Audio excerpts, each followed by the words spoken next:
Before moving forward, मैंने आपसे पिछले सेशंस पे आप लोगों के साथ सिर्फ डिस्कस किया था कि पहले तो कि परफॉर्मेंस मैनेजमेंट होता क्या है, परफॉर्मेंस मैनेजमेंट में हम चीज़ें क्या क्या करते हैं, कौन कौन से एनालिसिस करते हैं।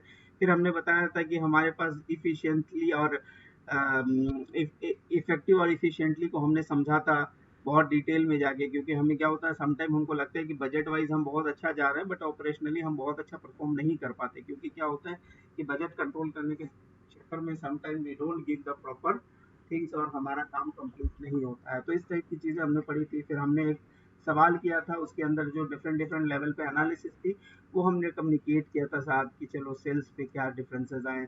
वो कह, क्योंकि हमारा सिर्फ ये काम नहीं होता कि हम सिर्फ एनालिसिस बना के बैठ जाए, हमारा होता है कि एनालिसिस को हमको कम्युनिकेट करना। तो यहाँ पे हमारा उसका वर्डिंग्स था कि साहब हमने इस पूरे जो भी एक्सरसाइज करी, हमारा सिर्फ 6,000 का हमारा बजट था, 5,000 पे आके एंड अप हुआ।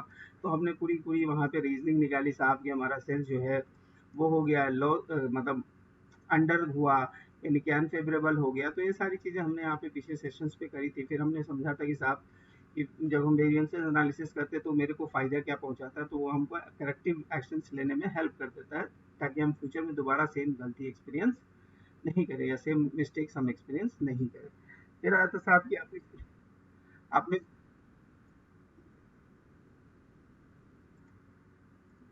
फिर दिखला देना। हम्म। तो फिर आपको मैंने फिर फ्लेक्सिबल बजट्स के बारे में बताया था कि साहब फ्लेक्सिबल बजट बनता क्या है, फ्लेक्सिबल बजट पे आप कैसे एक्सपीरियंस करते हैं, मतलब how the flexible and variable budgets are made. तो हमारे पास वो उसके ऊपर जो सवाल करने थे वो मैंने वहाँ पे रोक दिया था। तो अभी वो सवाल पे हम जाएंगे और फिर हम ट्राई टू अंडरस्टैंड करेंगे कि अगर हमारे पास स्टैटिक बजट क्या होता है, फ्लेक्सिबल बजट क्या होता है, एक्चुअल जो रिजल्ट्स आए वो क्या होता है, और तीनों के बीच में जब हम कंपेयर करते हैं तो हमारे पास उस कंपैरिजन को कौन सा वेरिएंस करते हैं। ये सारी चीज़ें आज हम फर्दर एक्सपीरियंस कर समझने वाले हैं। तो सबसे पहले मैं एक इंफॉर्मेशन को मैं इस पे ला रहा हूँ एक्सेल पे, ताकि आपके लिए समझना थोड़ा आसान हो जाएगा। ठीक है। तो हाँ, तो यहाँ पे मैंने क्या किया, ये क्वेश्चंस है हमारे, इस क्वेश्चंस को मैं ला रहा हूँ।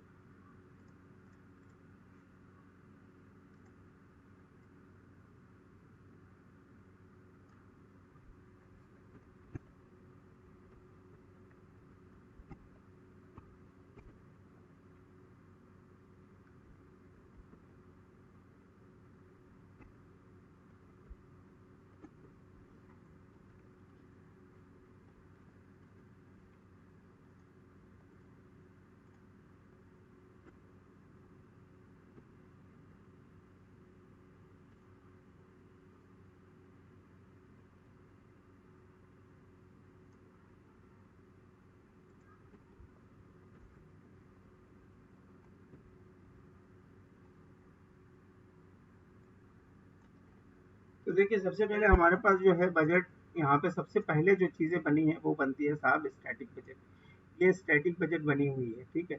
स्टैटिक बजट को हमने बताया था जी साहब, आपने ईयर्स के बिगिनिंग में बनाया होता है, एक एक्सपेक्टेड कैलकुलेशंस होता है, ठीक है। और आपको लगता है कि ये आप अपने बेस्ट बेस्ट अंडरस्टैंडिंग या बेस्ट इंफॉर्मेशन के बेस पे आप फोरकास्ट करते हैं कि साहब इस साल में हमारा इतना होने वाला है। ये हमेशा पीरियड के बिगिनिंग में बनता है। तो यहाँ पर साहब आपने क्या किया, एक फोरकास्ट बनाया। सबसे पहले इनिशियल फोरकास्ट, उसमें आपने लिखा जी सेल्स जो है आपने लिखा जी 6,000। उसके बाद आपने लिखा जी रेवेन्यू 150,000। तो चलिए मैं इसको थोड़ा सा लिख के कर लेता हूँ ताकि आपके लिए थोड़ा आसान हो जाएगा कैलकुलेशन समझना।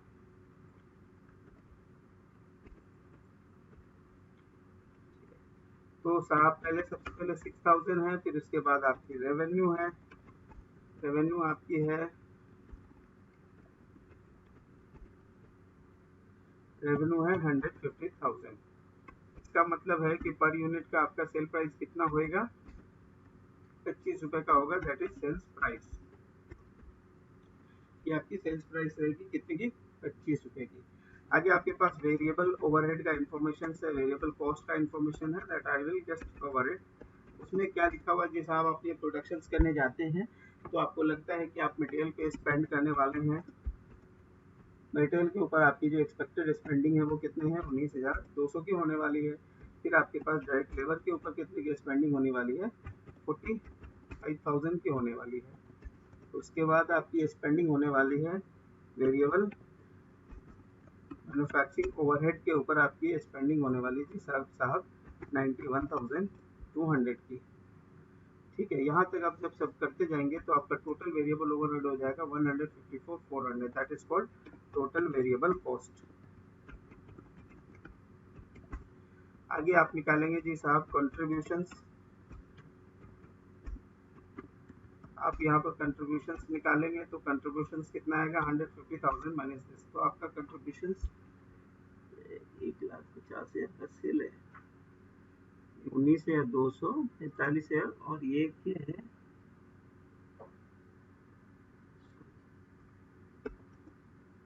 नहीं 27,000 थी,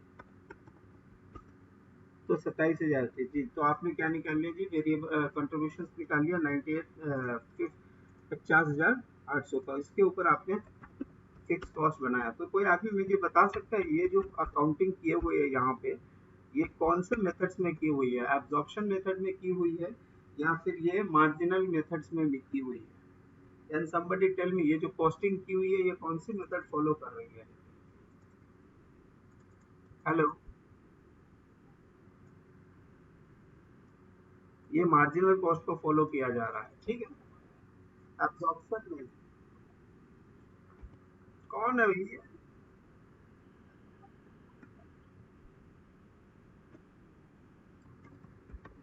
ये हुई बात। जी सर जी, ये मार्जिनल है, ठीक है। तो प्लीज अपने पुराने वाले जो कॉन्सेप्ट है उसको रिवाइज कीजिए, ठीक है। ये मार्जिनल में है। अब सवाल बनता है, ये हमारा स्टैटिक है और हमने जो क्या किया, हमारा जो एक्चुअल सेल है वो है 5,000 यूनिट का। एक्चुअल सेल कितने का है, 5,000 यूनिट का।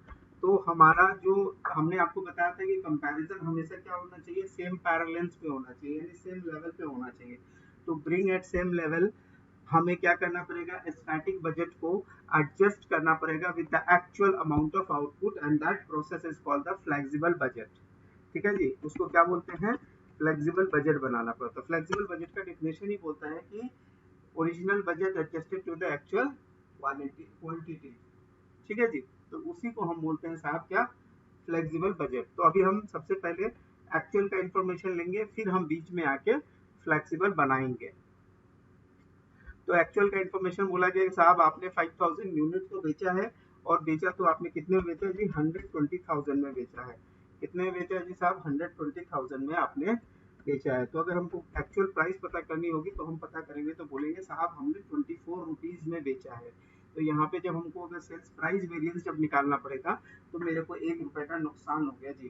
कितने का नुकसान हो गया, 1 रुपए का नुकसान हो गया। अब हम फिर एक्चुअल इन्फॉर्मेशन को कॉपी कर लेंगे। तो यहाँ पे लिखा हुआ है 15,675, 40040, इसके बाद 22,800। अब चेक करेंगे जी, हमारे पास एक्चुअल जो कॉस्ट इनकर हुआ वो कितने का इनकर हुआ, 78,515 का इनकर हो गया। अब हम कंट्रीब्यूशन अगर निकालेंगे तो मेरा एक्चुअल कंट्रीब्यूशन आएगा 41,485। नाउ अगेन हमने चेक किया जी साहब, हमने एक्चुअल स्पेंड किया कितने का, फिक्स कॉस्ट 8100 का। तो मेरे पास जो नया वाला जो एक्चुअल ऑपरेटिंग इनकम निकल के आया वो कितना निकल के आया, 33,385। ठीक है जी। अब इसके बीच के रीजंस को समझेंगे, बट अभी हम सिर्फ इंफॉर्मेशन कैप्चर कर रहे हैं एक्चुअल।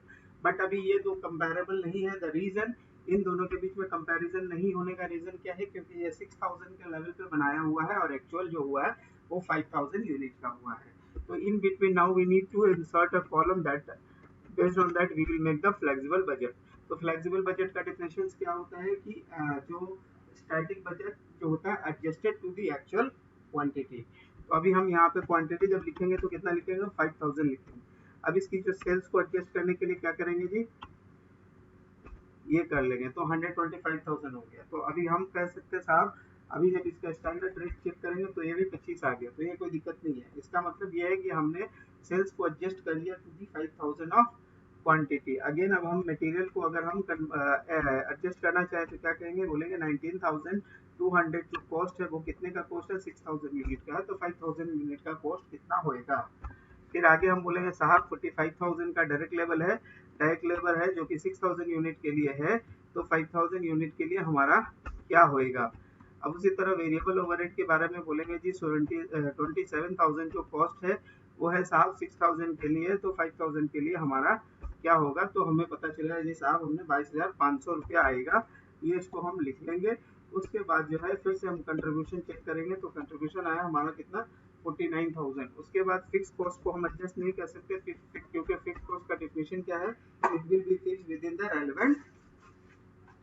Relevant range. नाउ अगर आप चेक करोगे तो आपका फ्लेक्सिबल बजट में क्या आ गया साहब, आपका फ्लेक्सिबल बजट का जो इनकम आ गया वो कितना आ गया जी 41,000, जो आपने यहाँ पे मैच कर लिया। फिर उसके बाद 50,100 एक्चुअल स्टैटिक का आ गया और एक्चुअल का आ गया। अब ये तीन के बीच में कुछ डिफरेंस एस्टैब्लिश करना पड़ेगा और बताना पड़ेगा किस डिफरेंस को क्या बोलते हैं। ठीक है, तो पहले ये बताएं कि इसमें जो फ्लेक्सिबल बजट बना है उसको भी किसी को कोई डाउट है तो प्लीज थोड़ा हमसे सवाल करें, पूछ ले कि हाँ जी हमको डाउट है इसमें।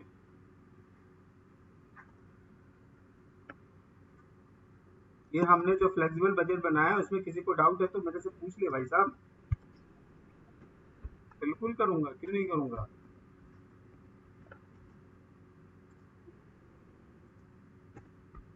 हाँ जी साहब, देखिए मैंने क्या किया, मैंने मेरे पास इनिशियली इन्फॉर्मेशन अवेलेबल था बिगिनिंग ऑफ द ईयर कि 6000 unit we are going to sell. तो 6000 यूनिट के हिसाब से हमने क्या बनाया था, एक प्रोजेक्टेड इनकम स्टेटमेंट बनाया था जिसको हम प्रोफोर्मा इनकम स्टेटमेंट भी बोलते हैं।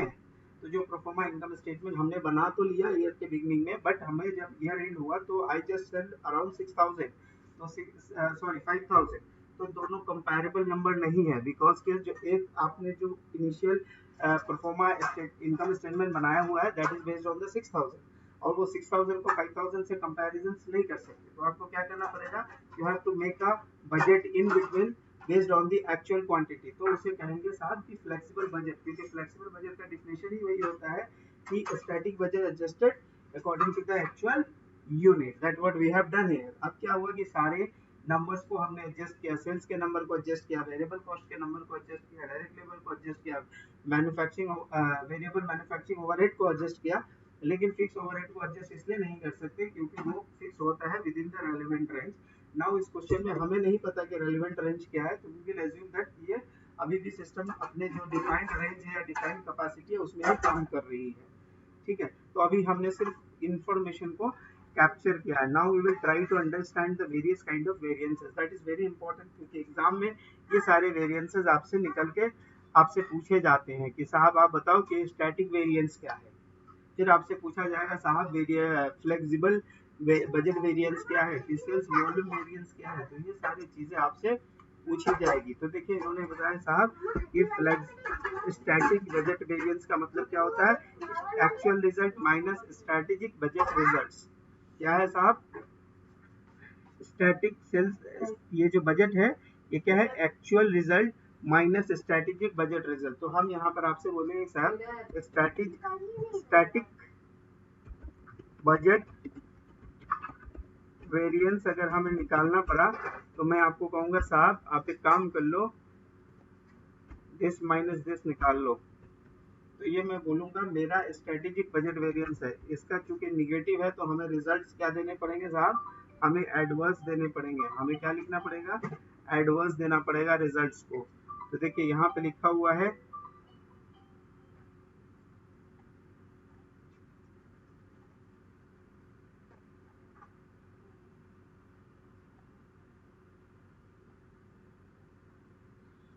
ठीक है, तो हमारे लिए यहाँ पे जो स्टैटिक रिजल्ट्स निकलेंगे वो क्या निकलेंगे साहब, निगेटिव एडवर्स निकलेंगे, क्योंकि आपने क्या किया था, आपने सोचा था कि 50,800 का इनकम जनरेट करूंगा, लेकिन आपकी इनकम जो एंडअप हुई वो 30,385 पे एंडअप हो गई।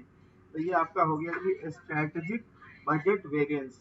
उसके बाद साहब आता है दूसरा टाइप का वेरिएंस होता है जिसे हम कहते हैं, क्या बोलते हैं जी, फ्लेक्सिबल बजट वेरिएंस। तो फ्लेक्सिबल बजट वेरिएंस कैसे निकलता है, फ्लेक्सिबल बजट वेरिएंस कैसे निकलता है, तो देखिए फ्लेक्सिबल बजट वेरिएंस बोलता है साहब actual sales minus flexible budgeted amount. तो एक्चुअल रिजल्ट्स हमारे पास कितने आए थे, हमारे पास एक्चुअल रिजल्ट कितने आए थे साहब? हमारे पास एक्चुअल रिजल्ट आए थे जी 33,000 और बजटेड रिजल्ट हमारे पास कितने हैं? 41,000। तो हमने कहेंगे साहब दिस इज माई, अगेन ये मेरे लिए क्या हो जाएगा जी? एडवर्स हो जाएगा। अभी एक और वेरिएंस निकालना पड़ता है जो एग्जाम में बहुत बार पूछा हुआ क्वेश्चन है और वो बहुत आसानी से आपसे एग्जाम में पूछ लेता है। वो कहा गया है सेल्स वॉल्यूम वेरिएंस। तो सेल्स वॉल्यूम वेरिएंस जो होता है वो क्या होता है? सेल्स वॉल्यूम वेरिएंस जो होता है वो क्या होता है कि जो आपने static minus budget, static minus flexible. तो देखिए आपने स्टैटिकली सोचा था कि 50 या 800 होगा, लेकिन जब आपने फ्लेक्सिबल बनाया क्योंकि आपकी क्वांटिटी रिड्यूस हो गई तो ये impact due to change in quantity है, तो उसे आपको निकालने के लिए करना पड़ेगा जी, दोनों के डिफरेंस निकालने पड़ेंगे, फ्लेक्सिबल माइनस स्टैटिक। तो उसे ये भी आपका एडवर्स है, इसको भी आपको एडवर्स पे लिखना पड़ेगा। अभी एक और मेथड्स होता है कि साहब अगर आपको स्ट्रेटेजिक बजट वेरिएंस निकालना है तो सम टाइम ये सारे इंफॉर्मेशन अगर आपके पास अवेलेबल नहीं है तो आप ये बेसिक फार्मूला यूज कर सकते हो, that is called flexible budget plus sales volume budget. तो there is another way of doing it. ये स्टैटिक का मतलब क्या होता है साहब? स्टैटिक बजट वेरिएंस में आप प्लस वॉल्यूम करके आप निकाल लोगे and that is this plus this, total आपका आंसर मैच हो गया। तो ये अभी आपने क्या निकाला? अपने वेरिएंस को कैलकुलेट किया। अब सवाल बनता है कि यहाँ पे पहला वेरिएंस, ये जो स्टैटिक बजट वेरिएंस है ये ओवरऑल है, यानी कि ये डिफरेंसेस आए क्योंकि हमने यस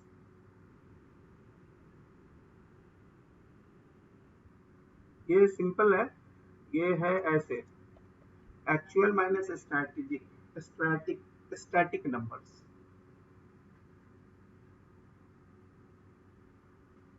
ठीक है, तो क्या हुआ?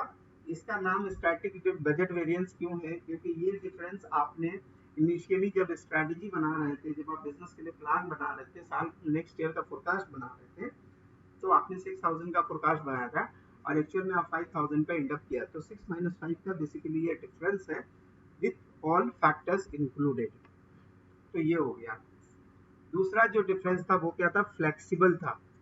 तो फ्लेक्सिबल में आपने क्या देखा कि देखिए ये जो डिफरेंसेस है ये सिर्फ बजट के कारण डिफरेंसेस है, क्योंकि फ्लेक्सिबल जो एडजस्ट हो चुका है किसके साथ?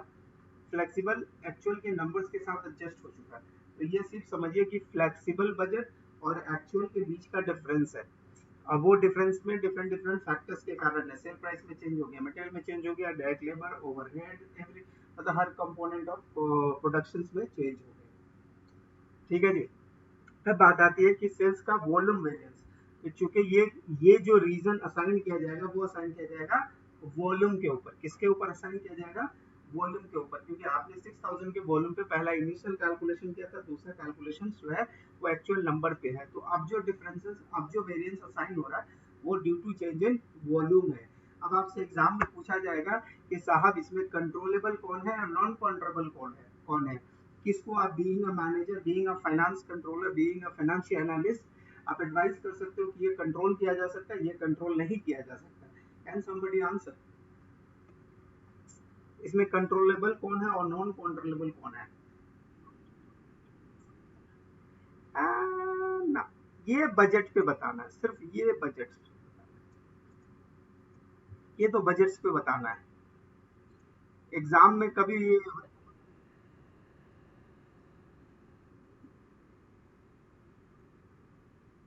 वाह, यू आर राइट। इसको आप बोल,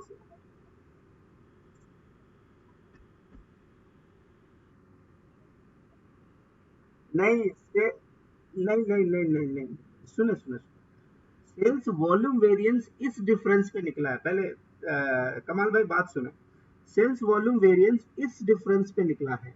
और ताहिर भाई बिल्कुल सही है, क्योंकि वो कोई दूसरा जो अंदर में नंबर्स है किसी को एडजस्ट नहीं किया गया है, किसी के रेट में कोई खेला नहीं हुआ, रेट में कोई खेला नहीं है, रेट में कुछ नहीं हुआ है। देखिए ये रेट 3.2 है, इसका भी रेट 3.2 है। तो आप जो दिमाग में अगर कुछ आपके सवाल आ रहा होगा कि और भी फैक्टर है, तो ये फैक्टर कुछ भी नहीं है, अगर आप ध्यान से देखें तो देयर इज नो फैक्टर, सबका रेट सेम आ रहा है साहब। ठीक है, ये तो लेना ही नहीं था, ये तो ठीक है। ठीक है, अब ये भी रेट सेम है, क्यों? क्योंकि आपने पहला तो मटेरियल का रेट भी आपने निकाल लिया 6,000 के लिए, 6,000 के लिए। आगे आपने क्या निकाला जी साहब? 45,000 का भी रेट निकाल लो एक बार, 7.5 7.5 आ जाएगा। ठीक है, कोई चेंज नहीं है। इसीलिए उनका आंसर बिल्कुल परफेक्ट है कि यहाँ पे कोई बंदा कंट्रोल नहीं कर सकता, क्योंकि ये मार्केट कंट्रोल करती है। क्योंकि आपके सेल बाजार में कितने वॉल्यूम बिकेंगे, यू कैन नॉट कंट्रोल। अगर आप प्राइस ऊपर नीचे चेंज करेंगे तो फिर आगे वो फ्लेक्सिबल बजट के साथ खेलेंगे ना, चेक करेंगे साहब आपने प्राइस में क्या चेंज किया। तो ये कहलाता है अनकंट्रोलेबल। क्या कहलाता है जी? अनकंट्रोलेबल। ये जो वॉल्यूम वेरिएंस है इसे हम अनकंट्रोलेबल भी बोलते हैं।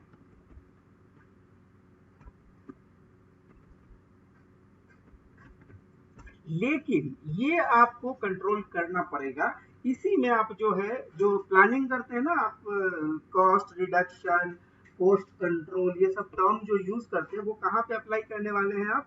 यहाँ पे। ये तो इसे कहा जाता है कंट्रोलेबल वेरिएंस।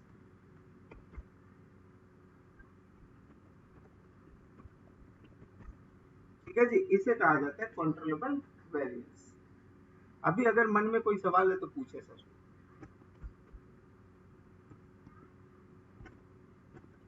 रफीक भाई, आपको कुछ सवाल नहीं आता? रफीक भाई, अकील भाई, आपके भी मन में कोई सवाल नहीं आता?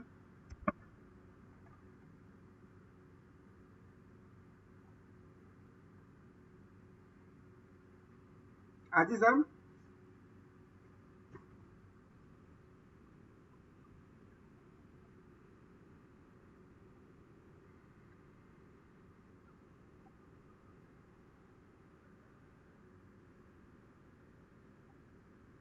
सिर्फ क्वांटिटी वेरी एडजस्ट करना है, वो डिफिनेशन ही बोलता है ना कि फ्लेक्सिबल बजट का मतलब होता है actual adjust, sorry, static amount adjusted with actual numbers, actual sales, actual quantity जो भी वर्ड लिखा है।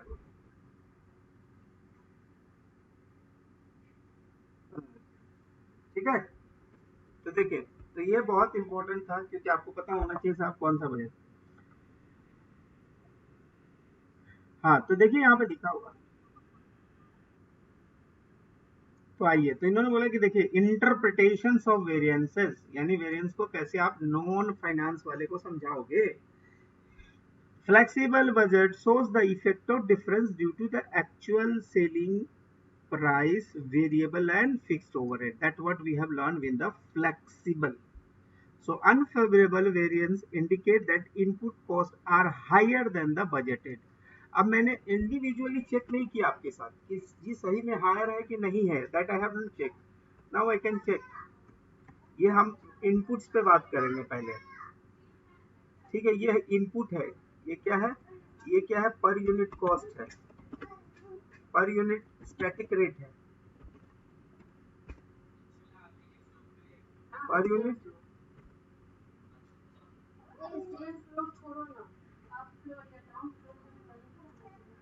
ठीक है, अब देखिए actual cost per unit. Actual में यहाँ देखिए सेल प्राइस में क्या हो गया जी? कम हो गया, 24 रुपया हो गया। कॉस्ट के नजरिए से बात करेंगे।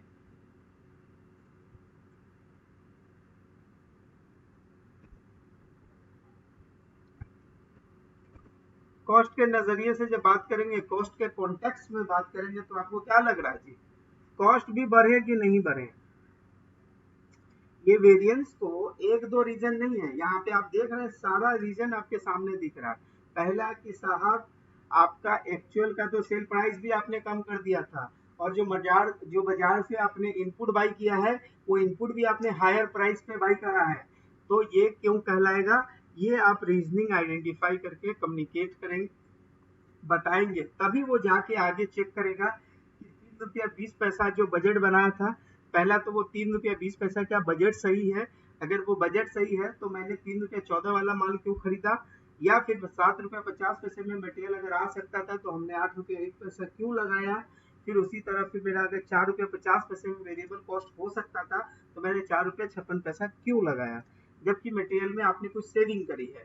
बट ये सेविंग का एडवर्स इफेक्ट ज्यादा है, इसीलिए आपका जो है जो जो आपका वेरिएबल वेरिएंसेस है वो निगेटिव है। तो ये यहाँ पे लिखा हुआ है।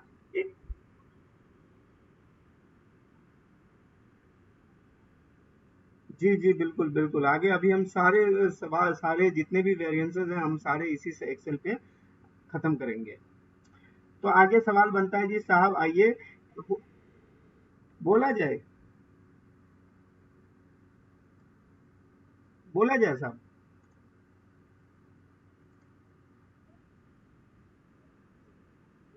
हम्म।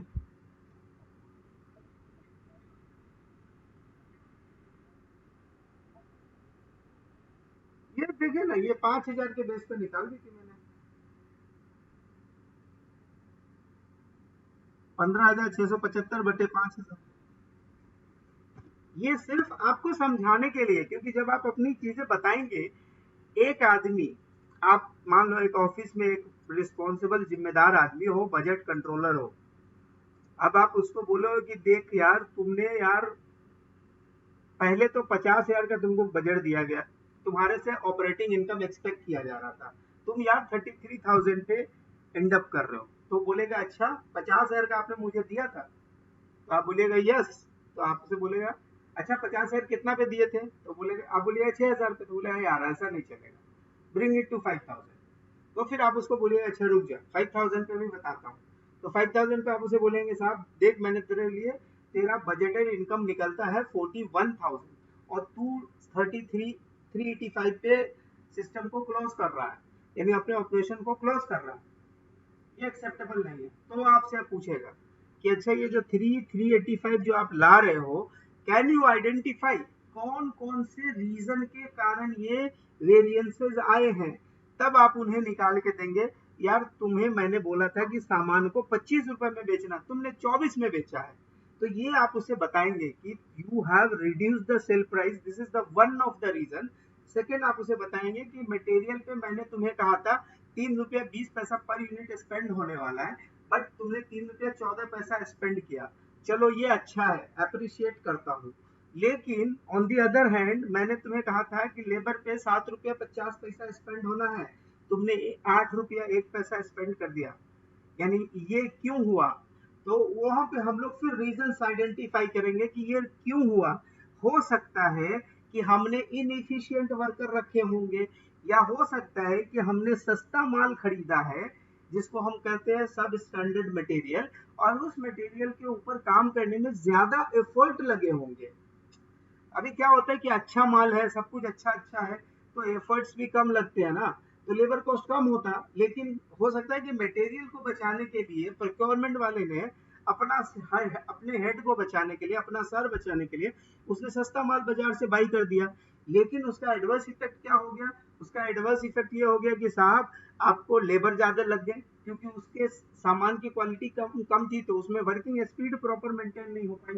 अब उस सामान में क्या हुआ, थोड़े से ग्लू ज्यादा लग गए, थोड़े से मटेरियल ज्यादा लग गए, थोड़ी सी टेस्टिंग ज्यादा करनी पड़ी, यानी इनडायरेक्ट मटेरियल ज्यादा लग गए, इनडायरेक्ट लेबर ज्यादा लग गए, या मशीन आवर्स ज्यादा लग गए, क्योंकि सामान की क्वालिटी अच्छी नहीं थी। अच्छे अमाउंट, अच्छे मान लो एक बैग बनाने का मेरे दिमाग में क्वेश्चन आ रहा है, तो अगर अच्छे क्वालिटी का लेदर नहीं रहा होगा, तो लेबर को ज्यादा टाइम लगा होगा उसके पॉलिश करने में, उसको सामान को रेडी करने में, वेरिएबल ओवरहेड में स्टिचिंग के टाइम ज्यादा टाइम लग गया होगा, या फिर फैक्ट्री में उसको ज्यादा टाइम सुखाना पड़ गया होगा। This can be many in numbers of the reasons. तो वो आप वहां पे आइडेंटिफाई करके सबसे कम्युनिकेट करेंगे, और साथ में उसको बताएंगे देख चूंकि तूने सब स्टैंडर्ड माल खरीदा था, इसीलिए बाजार में कॉम्पिटेटिवली तुम एक्चुअल 25 रुपए में नहीं बेच पाए, तो बाजार में अकोमोडेट करने के लिए तुमने उसे 24 रुपए में बेचा है। तो ये रीजनिंग जो निकालनी होती है ना, इसी को तो आज हम पढ़ने वाले हैं, और यही तो हम परफॉर्मेंस मैनेजमेंट में पढ़ते हैं, इसी को तो कम्युनिकेट करते हैं, ताकि नेक्स्ट सेशन में जब वो प्रोडक्शन स्टार्ट हो, जब हम बजट करें, जब हमारे एक्चुअल रिजल्ट आए, तो ये वेरिएंसेस उस समय नहीं हो, उस समय में ये सारे प्रॉब्लम ऑलरेडी सॉल्व हो। अभी हमारी बातें आपकी क्लियर हो रही हैं।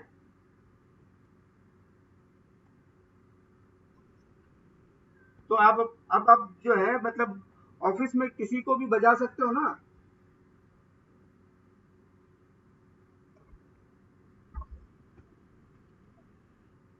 नहीं, मैं तो जब मेडिसिना में था तो मैं तो बजा देता था भाई, क्योंकि मैं सेल्स परफॉर्मेंस रिव्यू कर बनाता था, और तकरीबन 70 एम्प्लॉयज की मैं रिव्यू चेक करता था। तो मैं तो बजा देता था कि आपने यहाँ कम क्यों परफॉर्म किया, या यहाँ पे अगर ज्यादा हुआ होगा तो हो सकता है कि आपकी कहीं पे दूसरी जो क्रिटिकल चीज है वो आपने मिस करी होगी। ऐसा नहीं है कि एक जगह आपने अच्छा किया इसका मतलब ये है कि वो सारे जगह पे अच्छे होंगे। इसीलिए तो केपीआई निकाला जाता है। मान लो हम अभी आप सारे बंदे आ चुके अकाउंट्स या फाइनेंस डिपार्टमेंट के हैं, तो 4-5 फैक्टर्स होते हैं ना आपके केपीआई के लिए अप्रेजल के टाइम है। तो अगर आप सब पे अगर अच्छा काम करते हो तो नेट बॉटम लाइन आपकी अच्छी आती है। लेकिन आपने एक पे अच्छा काम किया, 3-4 पे खराब रेटिंग आ गई, तो पूरी की पूरी खराब हो गई, बॉटम लाइन खराब हो गई। तो यहाँ पे यही बातें समझनी है कि साहब हमारा बॉटम लाइन भी अच्छा होना चाहिए। ऐसा नहीं कि आपने मटेरियल को जो है मतलब सस्ते पे खरीद लिया तो बहुत अच्छा काम कर लिया। नहीं, मटेरियल आपने सस्ता खरीदा, ठीक है, आई डू अप्रिशिएट, बट क्या उसके रिजल्ट के कारण ऐसा तो नहीं है कि हमारा लेबर ज्यादा लग रहा है, ऐसा तो नहीं है कि हमारा मैन्युफैक्चरिंग ओवर रेट लग रहा है। और इसका एडवर्स इफेक्ट क्या है कि जब वो रेडी टू सेल हो रहा है बाजार में, तो हो सकता है कि चूंकि हमने इनपुट सस्ता लगाया था, हमने सब स्टैंडर्ड मटेरियल लगाए थे, तो बाजार में जो एक्सपेक्टेड सेल प्राइस था वो हम फेच नहीं कर पा रहे हैं, उसके कारण मुझे सस्ता में करके बेचना पड़ रहा है। तो ये सारी रीजनिंग आपको करनी पड़ती है, बनानी पड़ती है, एनालिसिस रिपोर्ट्स में इनकॉर्पोरेट करना पड़ता है, and you need to communicate. ठीक है, तो ये सारी लेवल्स, ये सारी चीजें जब तक आप इसको पढ़ेंगे नहीं उस डिटेल पे जाके, तब तक आप नहीं कर पाएंगे। एंड आई बिलीव ये वाला चैप्टर आपके काम में बहुत इंपॉर्टेंट, काम में बहुत आपको उपयोगी साबित होने वाला है, मतलब बहुत हेल्पफुल होने वाला है। आगे आइए जी, सेल्स वॉल्यूम वेरिएंस में आप उसे बताएंगे कि देखिए साहब क्या हुआ, आपकी एक्चुअल क्वांटिटी सेल जो है बजटेड से कम हुई है। तो पहला रीजन तो आप मार्केट को जिम्मेदार ठहरा दो। पहला क्या, may be, may mean that market is smaller than estimate, यानी मार्केट का साइज ही छोटा है, हमने कुछ ज्यादा एक्सपेक्ट कर लिया था, ओवर, या may indicate the greater than the anticipated demand.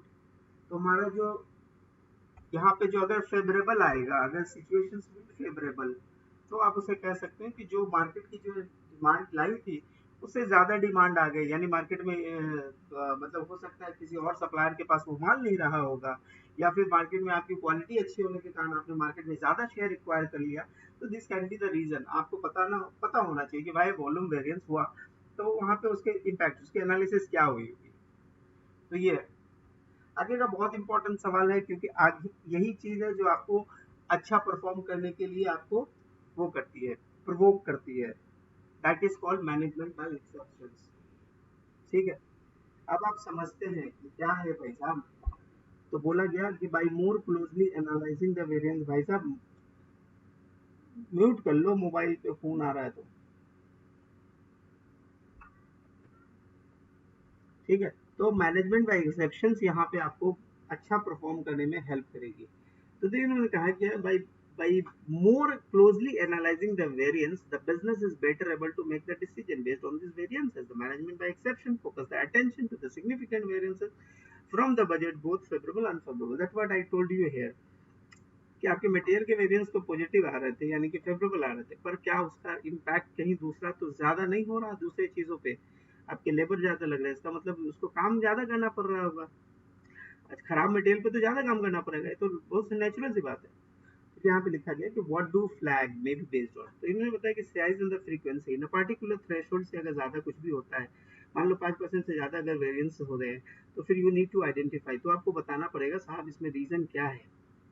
तो इन्होंने बोला कि size and frequency of the variance decide करेगी कि साहब इस पे आपको एनालिसिस करनी है या नहीं करनी है। तो हर कंपनी की एक अपनी थ्रेशोल्ड लिमिट होती है, उनको पता होता है कि ये चीज में इतना वेरिएशन एक्सपेक्टेड है, प्लस माइनस दोनों लेवल।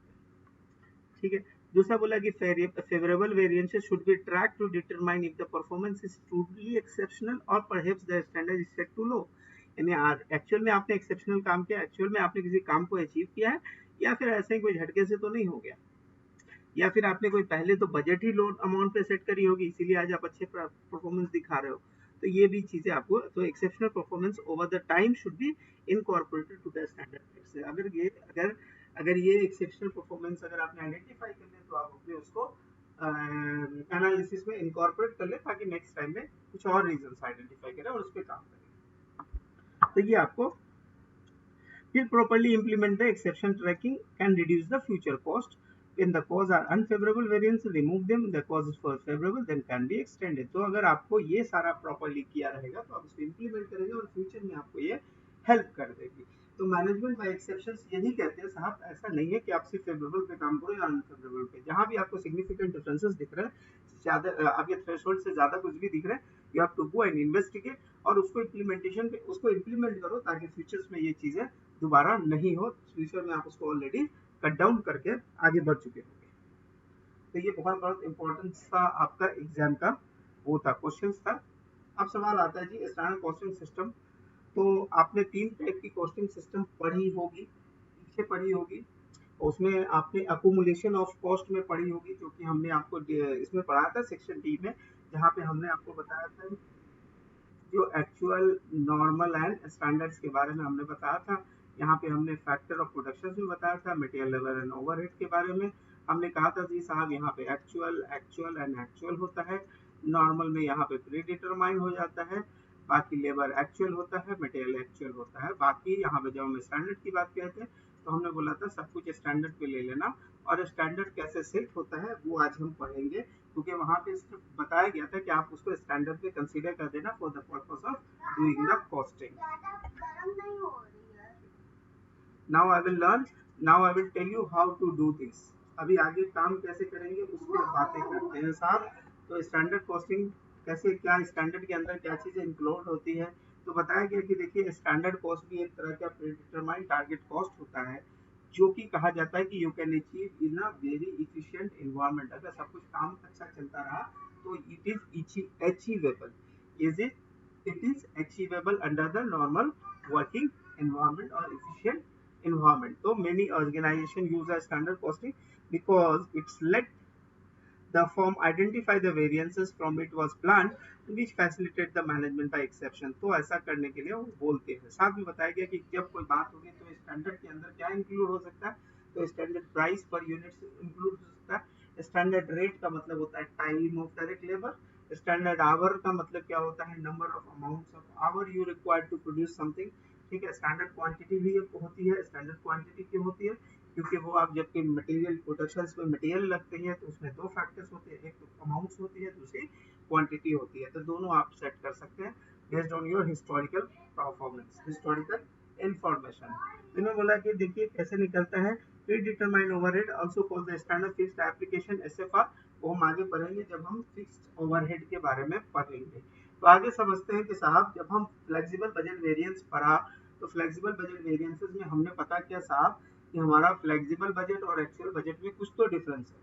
अब उस कुछ तो डिफरेंस को हमने समझा कि 3 लेवल पे डिफरेंस है, पहला मटेरियल के लेवल पे है, दूसरा डायरेक्ट लेबर के लेवल पे है, और फिर तीसरा वेरिएबल ओवरहेड के लेवल पे, चौथा फिक्स्ड ओवरहेड के लेवल पे है, यानी कि बेसिकली 4 लेवल पे है।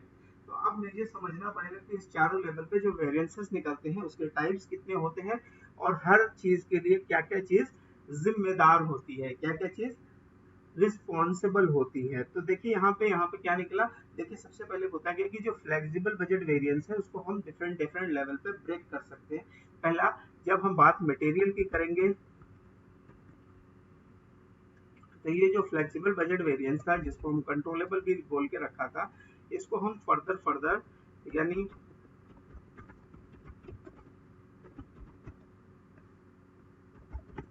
तो सबसे पहले इसको हम मटेरियल की बात करेंगे, फिर मटेरियल के बाद हम साफ बात करेंगे किसकी, लेबर की बात करेंगे, फिर हम वेरिएबल ओवरहेड की बात करेंगे, और फिर हम इसे मैन्युफैक्चरिंग ओवरहेड की बात करेंगे। फिर हमने कहा साहब मटेरियल के अंदर भी डिफरेंट डिफरेंट डिविजन्स होते हैं, प्राइस की बात करेंगे और क्वांटिटी की बात करेंगे।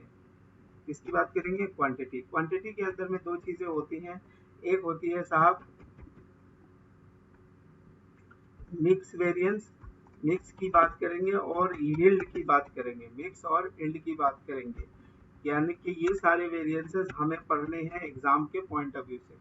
तो सबसे पहले material price variance, material quantity variance, material mix variance, material yield variance. यानी मटेरियल के अंदर में आप बेसिकली, और सबसे पहले टोटल मटेरियल वेरिएंस इटसेल्फ, तो मटेरियल के अंदर टोटल 1 2 3 4 और टोटल मटेरियल कॉस्ट वेरिएंस 5, यानी कि टोटल 5 वेरिएंसेस आप पढ़ने वाले हैं मटेरियल के अंदर।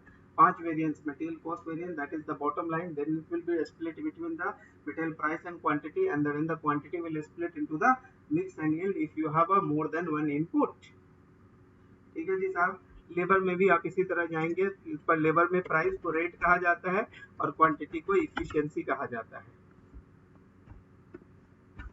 ठीक है, इफिशियंसी कहा जाता है। और इफिशियंसी पे आपका क्या होता है, ओवर टाइम वेरिएंस भी निकलता है और गैंग वेरिएंस निकलता है, जो कि हम पढ़ते हैं बट हमारे एग्जाम का पार्ट नहीं है सीएमए का। सीएमए में मैक्सिमम आपके पास आएगा तो वो आएगा साहब ओवर टाइम वेरिएंस। फिर आपका वेरिएबल ओवरहेड के अंदर में दो आते हैं। पहला होता है कि साहब स्पेंडिंग वेरिएंस, स्पेंडिंग, और दूसरा इफिशियंसी।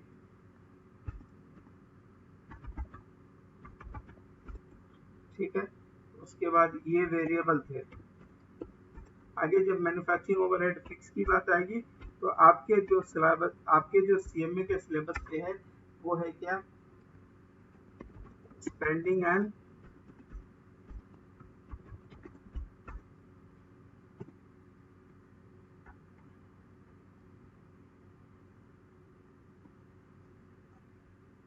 स्पेंडिंग,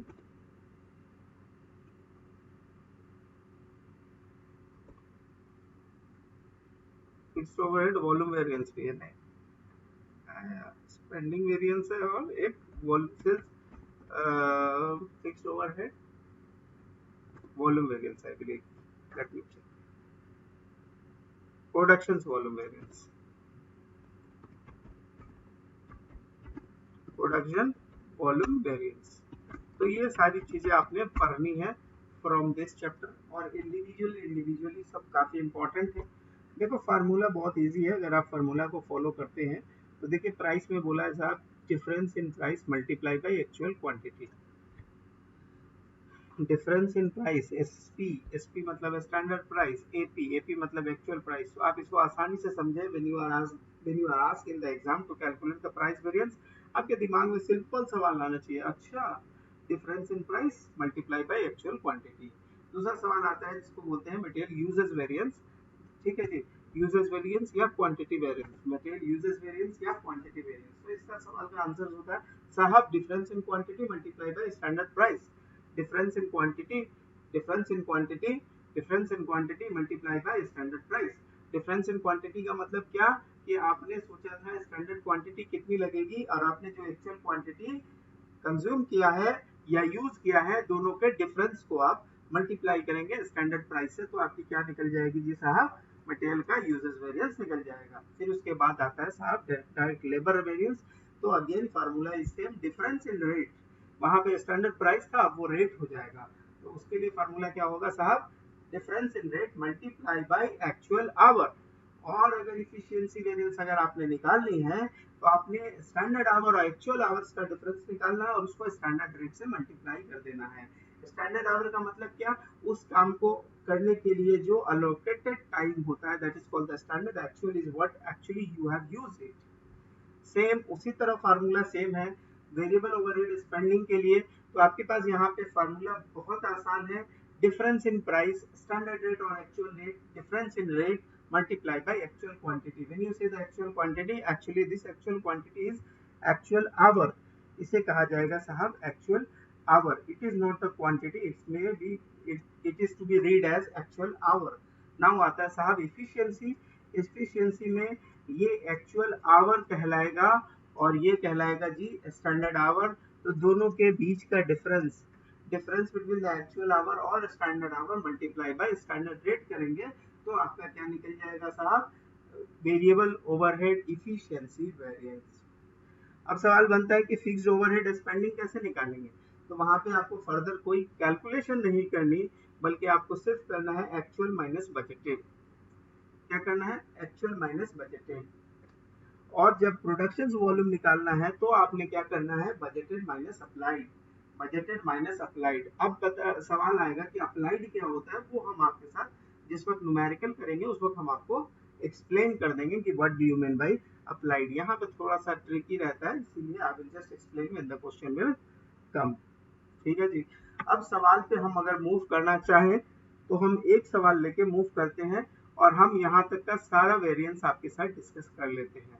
और इस सवाल को आपको कायदे से करना है by yourself at home also to have the understanding for the variances. तो अभी आपके दिमाग में कोई सवाल आ रहा है तो प्लीज सवाल पूछ लीजिए।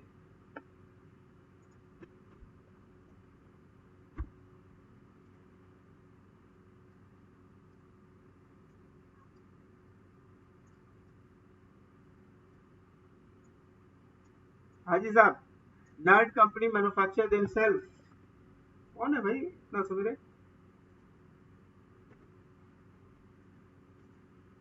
हाँ जी फराज साहब, कैसे हैं? How are you?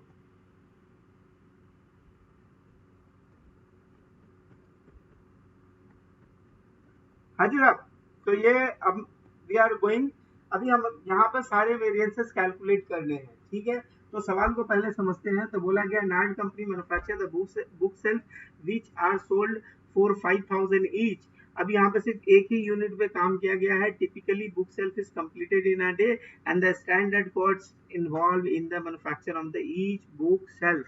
एक बुक शेल्फ है, उसको कंप्लीट करने में ये सारे इंफॉर्मेशन लगे हुए हैं, ये सारा काम उसमें होता है और वो क्या होता है 5000 में बिकता है। तो ये है स्टोरी। अब मुझे निकालने हैं कि जी साहब हमने, ये हमारे पास एक्चुअल कॉस्ट, हाँ ये हमारे पास उसका क्या दिया हुआ जी, बजटेड इंफॉर्मेशन दिए हुए हैं। अभी हम आगे जब देखेंगे तो मुझे उसका एक्चुअल का भी इंफॉर्मेशन रहेगा जो कि नहीं, उन्होंने ये लिखा हुआ है स्टैंडर्ड इन्वॉल्व। फिर आगे आया कि standard cost manufacturing of one unit दिया हुआ है। साथ में उन्होंने बताया कि उन्होंने एक्चुअल में क्या किया, कुछ दो बुक सेल्फ बनाए हैं और इसके ऊपर हमसे बोला गया कि जी आपको पूरी की पूरी क्या करनी है, पूरी की पूरी एनालिसिस मुझे कंप्लीट करके बतानी है। ठीक है, तो ये सवाल जो है वो टेक्निकली 2 पेज में सवाल है। ठीक है, तो मैं आपको सवाल पहले कॉपी कर लूं, फिर मैं आपके साथ एक एक लाइन करके जाऊंगा। We will do the variance for each and everything.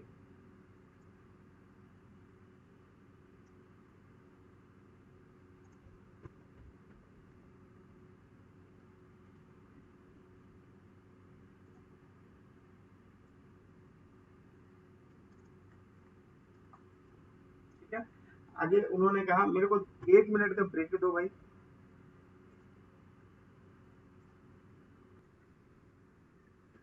तो देखिए सबसे पहले हमारा जो सवाल है उसको पहले समझते हैं, फिर आगे हम लोग उस पर मूव करेंगे। तो सवाल ये है, ये बहुत सही है।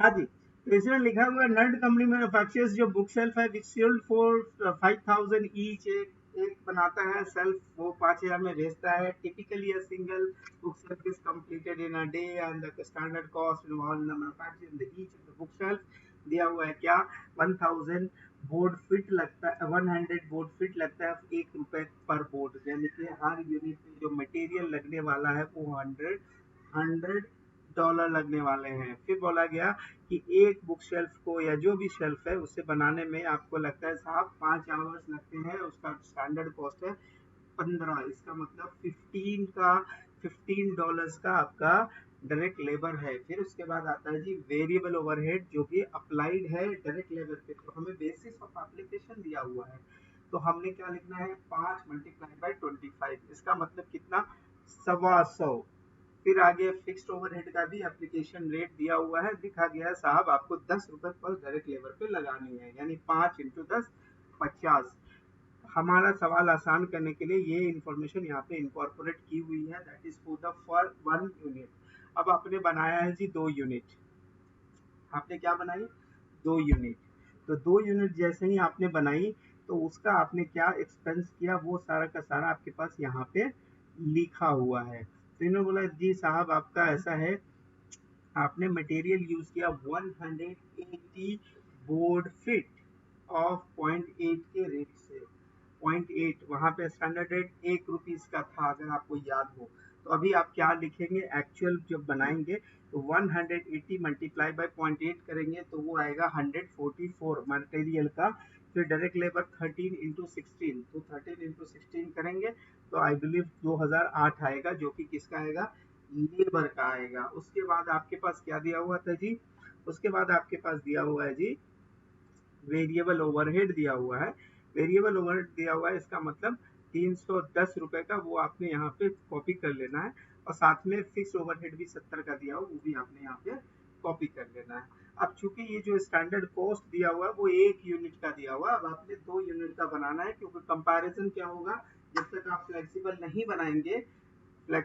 बनाएंगे, तो जब तक आप 2 यूनिट पे पूरी की पूरी एक बजट नहीं बनाएंगे तब तक आपका कंपैरिजन पॉसिबल नहीं है। तो आपने क्या किया, 2 यूनिट के लिए पूरा का पूरा एक स्टैंडर्ड बना लिया, पूरा का पूरा एक बजट बना लिया, that what we called is flexible budget. अब चूंकि आपने मटेरियल 100 रुपए का 1 यूनिट पे लगता था, 2 पे 200, लेबर आपका 75 लगता था, अब उसका आ गया जी साहब 175 मल्टीप्लाई बाय 2 150 हो जाएगा। वेरिएबल 125 लगता था तो 250 हो जाएगा, और फिक्स ओवरहेड 50 लगता था 100 हो जाएगा। अब क्योंकि फिक्स ओवरहेड में आप बोल सकते थे साहब 50 का 50 क्यों नहीं रख रहे, तो मसला ये है कि उन्होंने पहले एक हिंट दे दिया था। टिपिकली आप एक जो काम करते हो वो एक दिन पे 1 यूनिट बनाते हो टिपिकली, तो आपको एज्यूम किया जाएगा कि आपको 2 दिन काम करना चाहिए। दैट्स व्हाई ये फिक्स ओवरहेड को मैंने मल्टीप्लाई किया है। ठीक है, तो ऊपर में एक छोटा सा हिंट था, इसलिए मैंने आपको बता दिया। ठीक है, अब ये सारा का सारा आपके पास इंफॉर्मेशन दिया हुआ है। अब आप जब कंपेयर कर रहे हैं दोनों को तो पता कर रहे हैं कि जी साहब मटेरियल में तो 56 का फेवरेबल वेरिएंस है, 200 का सोचा था, 144 पे काम कंप्लीट हो गया, इसका मतलब देयर इज $56 का आपके पास क्या है, फेवरेबल वेरिएंस है। और स्टैंडर्ड कॉस्टिंग आपने 150 का प्लान किया था और आप 208 रुपया एक्सपेंस कर रहे हैं, इसका मतलब 58 का अनफेवरेबल है। फिर उसके बाद आपने वेरिएबल ओवरहेड जो है 250 का रखा था, लेकिन आपने 310 रुपया स्पेंड किया, इसका मतलब 60 का अनफेवरेबल है। और लास्ट में आपको लग रहा था कि आपको 100 फिक्स ओवरहेड लगेगा, लेकिन आपने 70 पे काम तमाम कर लिया, इसका मतलब 30 का आपके पास फेवरेबल है। जब आप टोटल को प्लस माइनस कीजिएगा तो ये 320 निकल के आएगा, and that 320 is just a net difference, sorry 32 not 32 unfavourable निकल के आएगा, that is just a difference between 700 minus 732, यानी कि अनफेवरेबल। 700 में जो कॉस्ट कंप्लीट होना चाहा था आप उसको कंप्लीट करते करते 732 रुपया लगा दिए। अब हाँ जी बोले। हम्म, तो मैंने बता तो दिया, पहले ही बता दिया कि आपको टिपिकली ऊपर में एक हिंट दिया था कि आप एक प्रोडक्ट को कंप्लीट करने में 1 दिन लेते हैं, तो यहाँ पे दो। हाँ। हम्म, नहीं ऐसा नहीं है, एक्चुअल में जितना कॉस्ट एक्चुअल इनकर्ड होगा उतना लेना पड़ेगा।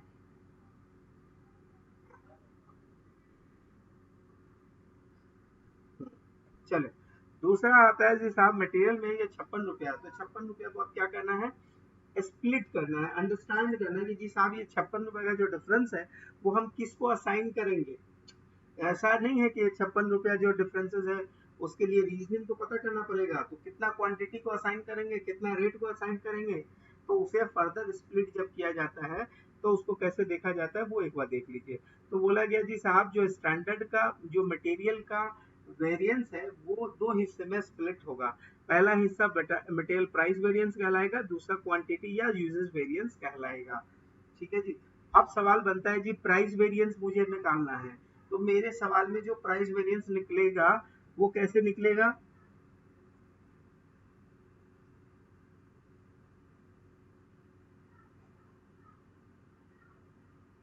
हम्म, तो अब आइए हम अपने सवाल को का सारा वेरिएंस कैलकुलेट करते हैं आपके साथ।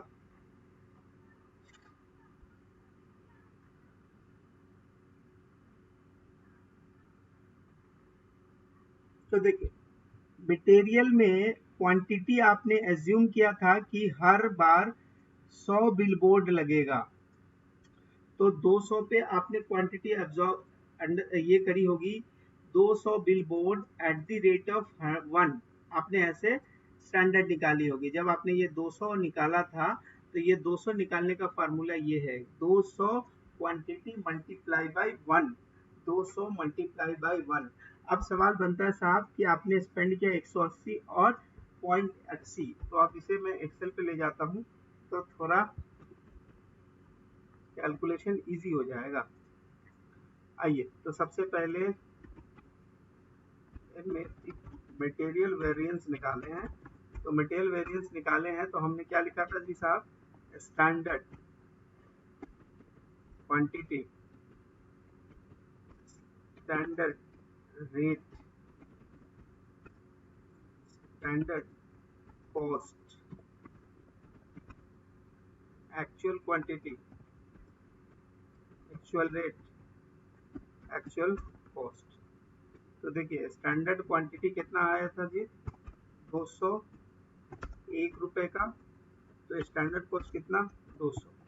एक्चुअल क्वांटिटी आपने आइडेंटिफाई कितना किया जी, 180। 180 कितने का रेट, 0.8 का रेट। तो 0.8 का रेट, इसका मतलब आपका एक्चुअल कॉस्ट कितना है जी साहब, ये। अब आपका जो पहला, जो सबसे पहला वेरिएंस है उसे कहा जाता है मटेरियल टोटल वेरिएंस। तो जब आपने टोटल वेरिएंस निकाला तो आपने क्या निकाला, स्टैंडर्ड कॉस्ट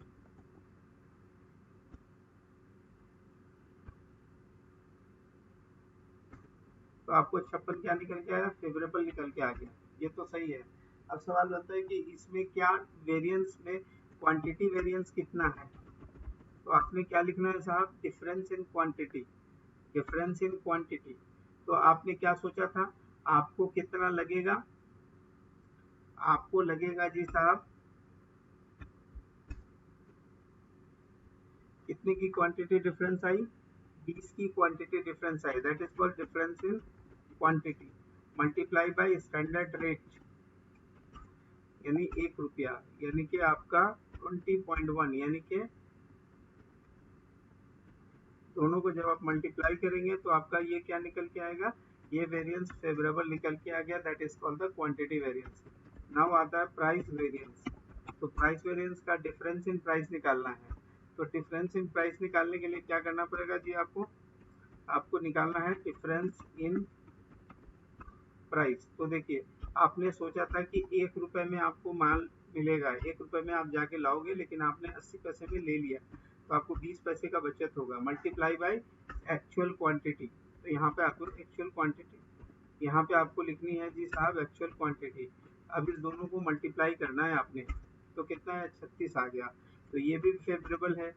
तो दोनों को जब आप ऐड करेंगे तो आपका रिजल्ट आ जाएगा 56, जो कि मैच हो रहा है। तो जब हमने यहाँ क्या निकाला, हमने अभी सिर्फ निकाला मटेरियल वेरिएंस को आइडेंटिफाई किया, क्वांटिटी पे कितना वेरिएंस एलोकेट होगा और कितना प्राइस पे वेरिएंस एलोकेट होगा। अब आप पूछेंगे साहब आप कर क्यों रहे हो, तो क्वांटिटी का वेरिएंस का जो पेनल्टी या रिकॉग्निशन या अप्रिशिएशन जो है वो जाएगा साहब फैक्ट्री मैनेजर्स को या प्रोडक्शन मैनेजर को, और जो प्राइस का जो डिफरेंसेस है उसका रिवार्ड या पेनाल्टी या जो भी है वो जाएगा किसको, प्रोक्योरमेंट या परचेज मैनेजर को।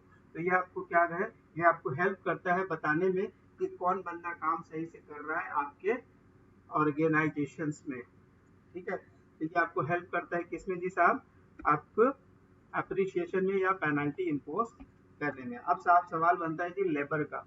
तो लेबर का रेट क्या बोला गया था जी, हर यूनिट को बनाने में आपको 5 घंटे लगेंगे। इसका मतलब क्या है कि जब आप लेबर के कंटेक्स्ट में बात कीजिएगा तो लेबर को आपको बनाने में कितने चाहिए, 15 घंटा एक आइटम को बनाने पे चाहिए। तो 2 आइटम को बनाने पे कितना चाहिए, 10 घंटा चाहिए। उसका स्टैंडर्ड रेट क्या है जी साहब, 15 है, इसका मतलब 150। लेकिन जब आपने एक्चुअल लेबर पे एक्सपेंड किया तो आपने क्या किया, 13 घंटा में आपका काम हो गया, 13 घंटे में काम हुआ। That is called actual our. यहाँ पे स्टैंडर्ड क्वांटिटी कट के स्टैंडर्ड आवर वर्ड लिखा जाएगा। और उसका रेट क्या जी साहब, आपके पास 16 रुपए का रेट है। तो आपने निकाल लिया। अब ये लेबर का टोटल वेरिएंस जो निकलेगा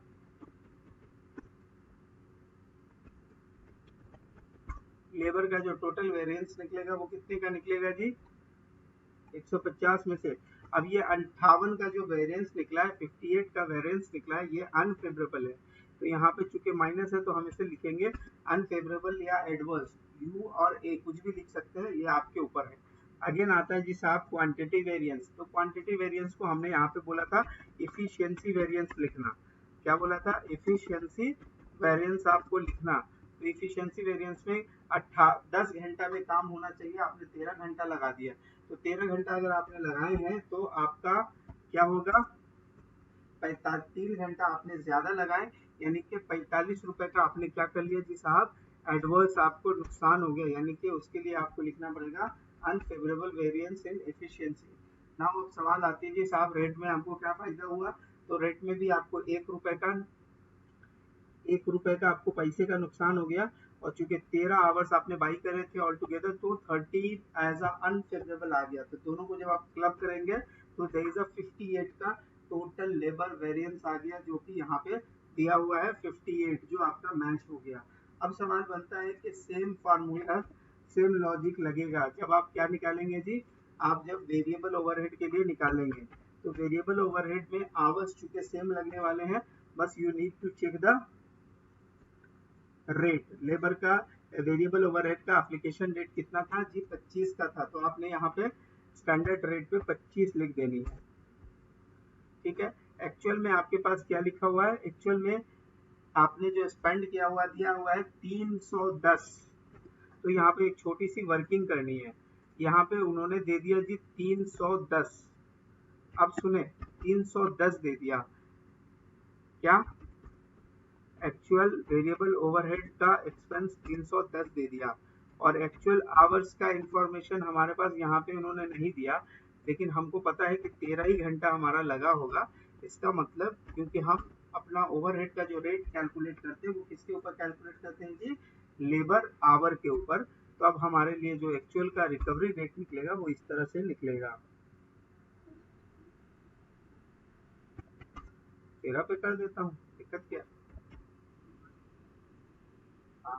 अभी कुछ भी नहीं होगा, बाद में पूरा आएगा। चले अब देखिए आपका वेरिएबल यहाँ पे अनफेवरेबल 60 था। तो सबसे पहले आपने क्या निकाला, वेरिएबल ओवरहेड का टोटल वेरिएंस निकाला। तो वेरिएबल ओवरहेड का टोटल वेरिएंस आपका निकल गया जी 60। यहाँ पे 60 निकल गया, कैसे, क्योंकि आपने 250 का बजट बनाया था और आपने 310 स्पेंड किया तो 60 आ गया। अब आपको आइडेंटिफाई करना है कि इफिशियंसी के कारण क्या डिफरेंस आया। तो आपकी इफिशियंसी में डिफरेंस आया जी 75 का, और आपकी प्राइस में जो डिफरेंस आया साहब 15 का। दोनों को 15 का क्या फेवरेबल, क्योंकि 25 रुपए का काम आप 23 रुपए में करवा लिए। तो आपको क्या हुआ, 1 रुपया 15 पैसे का डिफरेंस आपको बेनिफिट हो गया। और 13 घंटा चूंकि आपने काम कराया तो आपको 15 रुपए का ये आ गया था, फेवरेबल आ गया था। चूंकि दोनों प्लस माइनस को एडजस्ट कीजिएगा तो आपका 60 नेट अनफेवरेबल रिजल्ट्स आ जाएंगे। That simply it is following the same formula that what we have applied in the material and the labor. तो मटेरियल, लेबर एंड ओवरहेड का फार्मूला क्या होता है, सेम होता है। बट फिक्स ओवरहेड में ये फार्मूला नहीं चलेगा। फिक्स ओवरहेड को हम अलग तरीके से समझेंगे, फिक्स ओवरहेड को हम अलग तरीके से समझेंगे। तो फिक्स ओवरहेड में सबसे पहले हमें निकालनी पड़ती है spending overhead. Fix overhead spending variance, ठीक है। तो स्पेंडिंग वेरिएंस पे फॉर्मूला क्या बोलता है साहब, आपने निकालना है बजटेड,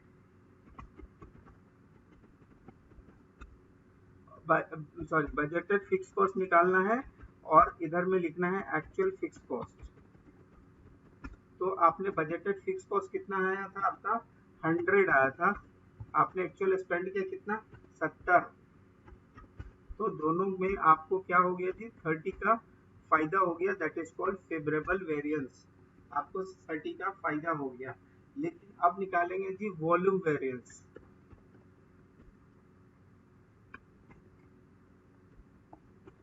ठीक है, अब यहाँ पे जो निकालेंगे फिक्स्ड ओवरहेड,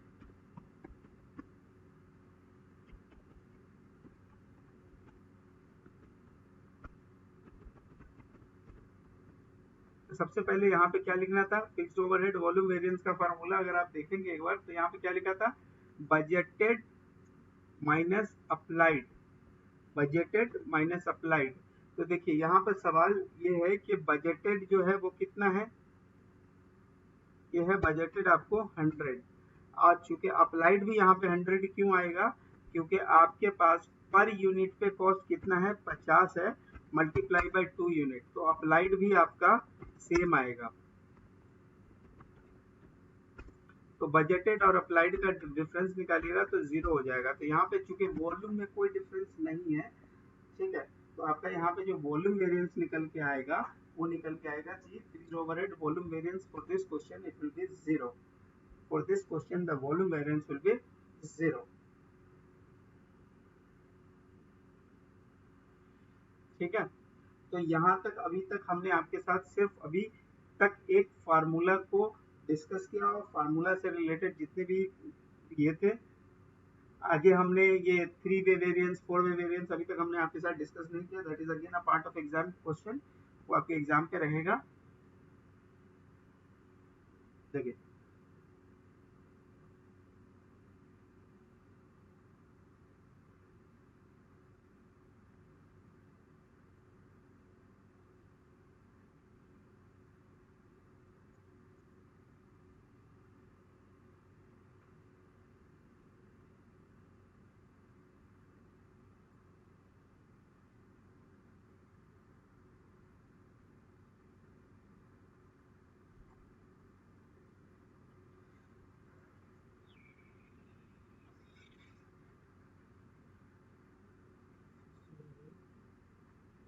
वेरिएंस 2 वे वेरिएंस 4 वे वेरिएंस, आगे जो 3 वे 2 way and 4 way variance exam में आता है वो हम नेक्स्ट सेशन पे अपने डिस्कस कर लेंगे। यहाँ तक जो भी हमने डिस्कस किया वो सिर्फ बेसिक आपके साथ डिस्कस किया और कुछ भी नहीं, just we took an examples जहाँ पे हमने जितने भी फार्मूला यूज होते हैं वो हमने यहाँ तक डिस्कस किया हुआ है। ठीक है, आगे जो है आपने ये सवाल को एक बार फिर से करना है एट योर लेवल,